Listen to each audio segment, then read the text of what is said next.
2 questions. Yeah. On 2 different levels. I'm going to go with the personal one first because of Megan and everybody else today. Someone in my life thought was my perfect loving partner has exited. He needs time to see what he wants. And that's okay. I respect that, and that's all right. But there's that missing of the physical. Yeah. And I know how to get to that disc. I've been there many times, and I'm there most of the time. And I know what to do to get there. Turn on good music, have the affirmations, whatever it is to get to that level of knowing who I am. And I know that. And I can get there so often, but then I get in bed at night and the body's not there. It's that physical that I miss. How do you get past the missing of that physical? And I know that the law of attraction will either bring us back together or there'll be another physical. I know that because that's what I'm asking for. But it's in that void of time. Well, you see, here's the thing, and we so love having this conversation with you right now, is that you cannot control whether that person comes and gets into that bed with you or not right now. You don't have the power to control that. Right. And you might not even have the power to not feel sad when you get into that bed. Esther still has moments where she'll open a drawer and it will shock her a little bit. Right. Even though Jerry has made his transition nearly 2 years ago, still that missing comes up. But what you do have control about is what you say right now. In other words, here you are, you're talking to infinite intelligence. We've been talking about finding the high-flying disc, and you choose a topic that makes you cry as your subject. Yes. And we say, you had a choice to do that. And we know, under the guise of looking for material, under the guise of looking for facts, under the guise of looking for answers to questions. In other words, there are all kinds of reasons that you give yourself the excuse to do something, but the bottom line is, this conversation feels bad every time you get on it. You're not ever going to say, I miss him in my bed. That's just looking for trouble. Those words, I miss him in my bed. I miss him in my life. Well, just go stand by the bed and look where he used to be. Go stand by the bed and look where he used to be. He used to be here.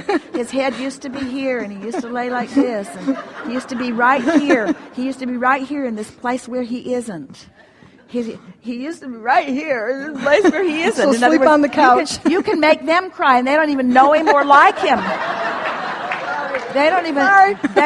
And so you don't have to do that to yourself. You do not have to do that to yourself.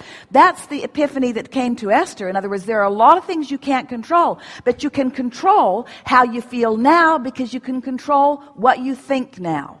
Well, that's the clue. And you just get better at it and better at it. And so you said some things that felt good and you said some things that said bad. And now you're listening to us, you feel entirely better. Yes, I and do. so just don't do that anymore. Just don't go there. I'm not going to go to that place that feels bad. I'm just not going to go there. Why would I sacrifice my high-flying disc when there is a plethora that I could be focused upon? Why am I focusing on the thing that for sure is going to take me from my high-flying disc? And I know this. What am I reaching for? Am I reaching for sympathy from others? You want to rendezvous on the sympathy desk? That's a party.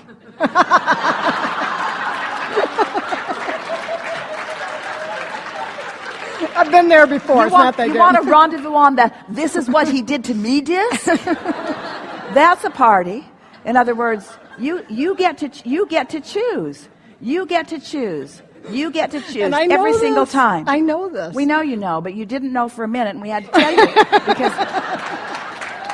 because we know. And now nothing's changed. He's still gone. Don't cry. He's still gone. He's still gone. Nothing's changed. But look at the difference in the way you feel. This is your now. A minute ago, your now sucked. But this is your now. This is your now. This is your now. And it's nice to have someone like us who will playfully cajole you back into alignment. But you see, here's somebody that is in alignment can cajole you for a little while, but you get really old news really fast. If you need constant cajoling, because if you've got a friend up here and you're not there, and they're pulling you up and pulling you up and pulling you up and pulling you up, and you're not going, pretty soon they join you on the sympathy disc. Right. And then, Yeah. you see. Don't want to go there. Things are always working out for you. And sometimes life turns in a way that doesn't feel like it's working out for you, but it always is working out for you. You just have to decide how much you're willing to stand in the shadow while it's working out for you, because you can step out into the bright light anytime that you choose to. You have the power to do that. You know enough to do that. I know that. You just don't have any excuses to feel bad. There is no complaint justified enough to take you from your high-flying disc. You know too much. We should have put it on the disclaimer that you signed before you came in here. You can't go back, and now you know too much. In other words, now you know. You control your mood by the attention that you give to subjects.